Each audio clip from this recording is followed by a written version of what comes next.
नमस्कार दोस्तों, लॉजिकल हिंदू में आपका स्वागत है। दोस्तों, हमारे काफ़ी सब्सक्राइबर्स ने हमसे ये पूछा कि जो गरुड़ पुराण है उसको पढ़ने का या कहने का मतलब है उसका अध्ययन करने का क्या सही समय है, यानी कि जीवन के किस पड़ाव पर हमें इसे पढ़ना चाहिए। हमें इसे जवानी में पढ़ना चाहिए, बुढ़ापे में पढ़ना चाहिए या फिर मरने के बाद इसका पाठ करवाना चाहिए।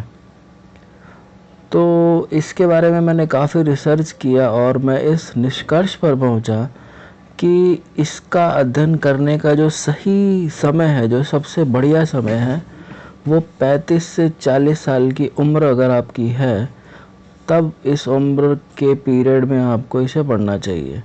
यानी कि 35 से 40 बेस्ट टाइम है आपकी उम्र का, जो गरुड़ पुराण के लिए सबसे बढ़िया है। तो हमारे जो सब्सक्राइबर्स हैं जिनको थोड़ा गरुड़ पुराण के बारे में नहीं पता, मैं उन बता देता हूँ। हमारे जो हिंदू धर्म है उसमें कई तरह के पुराण हैं, यानी कि आप लगा लीजिए जैसे लिंग पुराण है, शिव पुराण है, कल्कि पुराण है। ऐसे काफ़ी पुराण हमारे हिंदू सनातन धर्म में मौजूद हैं। तो इन्हीं पुराणों में से एक पुराण है गरुड़ पुराण।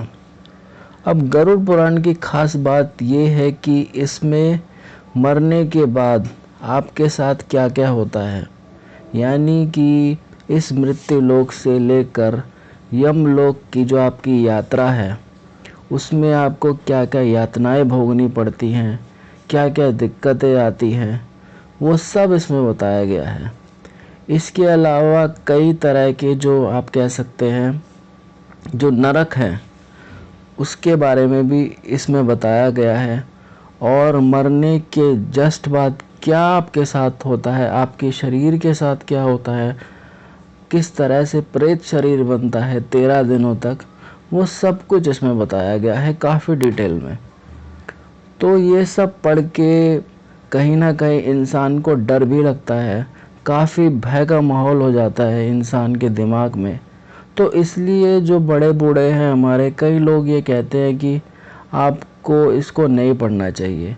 और अगर आपको पढ़ना भी है तो जब आप कह सकते हैं ना, जब आप सीनियर हो जाते हैं काफ़ी, या सीनियर सिटीजन बन जाते हैं, यानी कि जब आपकी उम्र 60 से पार हो जाती है, तब आपको इसे पढ़ना चाहिए। और आपने दोस्तों अक्सर देखा भी होगा कि कोई जब 13वीं की सेरेमनी होती है, कोई 13वीं में पाठ होता है, तो गरुड़ पुराण का पाठ कराया जाता है 13वीं में। तो दोस्तों, मेरा तो जो कह सकते हैं मेरा जो एनालिसिस है वो सबसे बढ़िया 35 से 40 साल की उम्र में अगर आप गरुड़ पुराण पढ़ें, वो सबसे सही समय है। क्योंकि देखिए दोस्तों, अगर आप इसको शुरू में पढ़ते हैं, मान लीजिए आप जवानी में इसको पढ़ते हैं, 20 से 35 साल की उम्र में आप इसको पढ़ डालते हैं, तो जो भी आप कर्म करेंगे वो एक मैनिपुलेटेड वे में करेंगे। कहने का मतलब ये है कि आप कुछ अच्छा करेंगे या फिर बुरा करेंगे, वो चीज़ें आपके दिमाग में चलेंगी कि मैं इस चीज़ को अगर अच्छा करूँगा तो मेरे को अच्छा फल मिलेगा, इसको बुरा करूँगा तो मेरे को बुरा फल मिलेगा। और भगवान कृष्ण ने गीता में ये कहा है कि अगर आप कोई कर्म किसी फल की इच्छा से करते हो तो उसका इतना बेनिफिट नहीं मिलता है। ज़्यादा बेनिफिट तब मिलता है जब आप कोई कर्म करते हैं बिना किसी फल के। एक एग्ज़ाम्पल ले लेते हैं, सपोज़ आप किसी गरीब की मदद करते हैं। अब इसके दो तरीके हैं, या तो आप निस्वार्थ तरीके से किसी गरीब की मदद करते हैं, या फिर दूसरा तरीका ये है कि आप गरीब की मदद कर रहे हैं पर कहीं ना कहीं आपके मन में ये बात आ जाती है, अरे मैंने ये तो पुण्य का काम कर लिया है, मेरे को इसके पुण्य का फल मिलेगा। आपके दिमाग में इसके जो आप अच्छा काम कर रहे हैं इसके फल का लालच आ गया, तो जो आपने अच्छा कर्म किया वो न्यूट्रलाइज हो जाएगा, उसका फल इतना नहीं मिलेगा। तो जवानी में गरुड़ पुराण को पढ़ने का मैं पक्ष में नहीं हूँ, और इसलिए मैं कहता हूँ कि इसको 35 साल के बाद पढ़ना ज़्यादा बेटर रहेगा। क्योंकि उस उम्र के पड़ाव तक आपके मन में गोल सेट हो जाता है आप कि मेरे को क्या करना है, और आप वैसे भी और तरीक़ों से भी आप सेट हो जाते हैं कि आप ये सोचने लायक बन जाते हैं कि जो मैंने अब तक किया वो क्या मैं सही कर रहा था। और फिर उसके अकॉर्डिंगली आप अपनी चीज़ों को, अपने कर्मों को चेंज करते हैं। तो इनिशियली मैं जवानी में मैं नहीं कहूँगा कि 20 से 35 साल के जो युवा हैं वो इसको पढ़ें। उनके लिए मैं यही कहूँगा आप कर्म करो और पर फल की चिंता मत करो, अच्छे कर्म करो।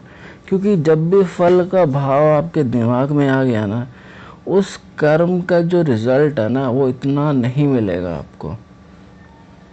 अब दूसरी बात करते हैं कि क्या 40 से 60 वालों के बीच जो ग्रुप है उसके बारे में बात करते हैं।